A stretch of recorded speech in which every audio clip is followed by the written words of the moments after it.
लिखी लड़की है जिसकी एक अच्छे घर में शादी हुई है।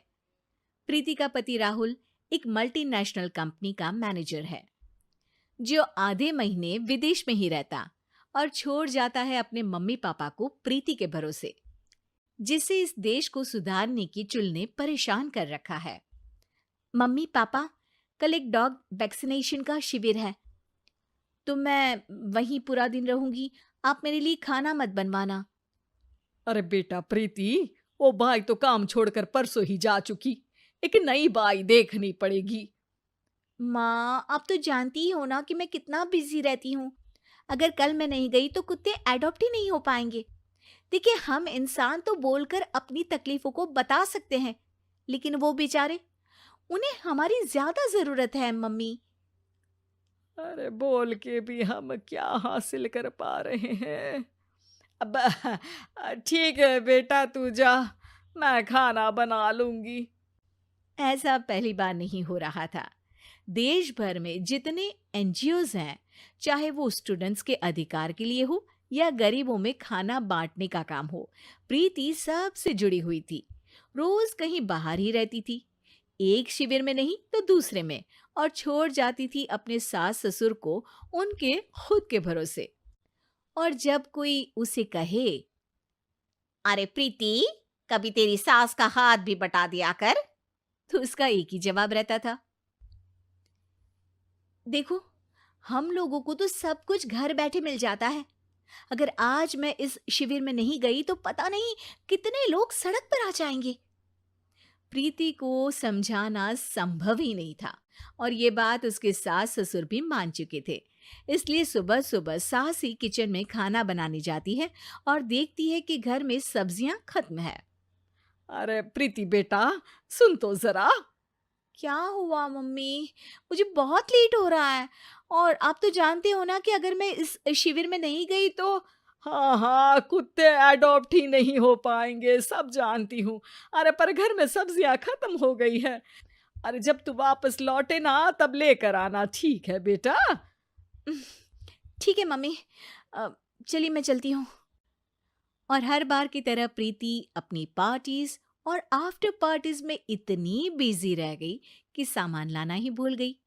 बात केवल सब्जियों की नहीं थी, लेकिन प्रीति हर रोज किसी नए शिविर में निकल जाती थी, अपने सास ससुर को अकेला छोड़कर।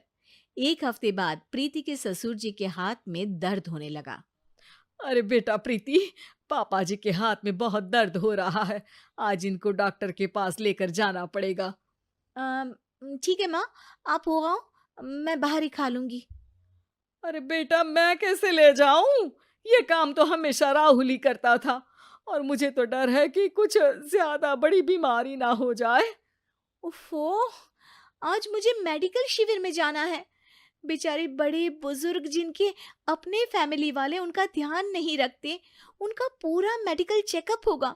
अगर मैं नहीं गई तो आप तो जानते ही हो, उनका चेकअप नहीं हो पाएगा। और हाँ बेटा, तू जा, मैं कुछ ना कुछ कर लूंगी। प्रीति के सास और ससुर दोनों ही काफी समय से प्रीति को समझाना चाह रहे थे कि उन्हें भी मदद की जरूरत है, लेकिन अब तो पानी सर के ऊपर जा चुका था। उधर प्रीति शिविर में पहुंचकर सबसे मिल रही थी। काफी भीड़ थी और प्रीति इंस्टाग्राम पर फोटोज अपडेट करे जा रही थी। तभी प्रीति की दोस्त रीना उसके पास दौड़ती हुई आती है। अरे प्रीति, जल्दी चल। अरे क्यों, क्या हुआ? अरे तू अभी सवाल मत पूछ और चल मेरे साथ।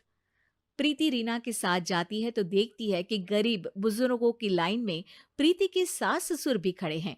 प्रीति को समझ में नहीं आता कि ये क्या चल रहा है। उसके ऑर्गेनाइजेशन में सबकी नजर उसके सास ससुर पर थी, और प्रीति को लगा कि बात उसकी इज्जत पर आ गई है।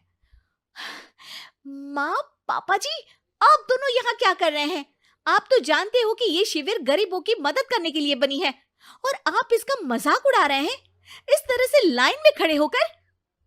अरे बेटा, हम भले ही गरीब ना हो, पर जरूरतमंद तो है ही।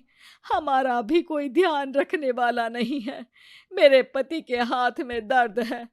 मैंने सुना कि जरूरतमंद बुजुर्गों का यहाँ फ्री में इलाज हो रहा है, इसीलिए चले आए। अ, नहीं, मतलब मैं तो प्रीति को समझ में आ गया था कि समाज को संभालने से पहले उसे अपना घर संभालना चाहिए और वो सर झुकाकर अपने सास ससुर से माफी मांगती है।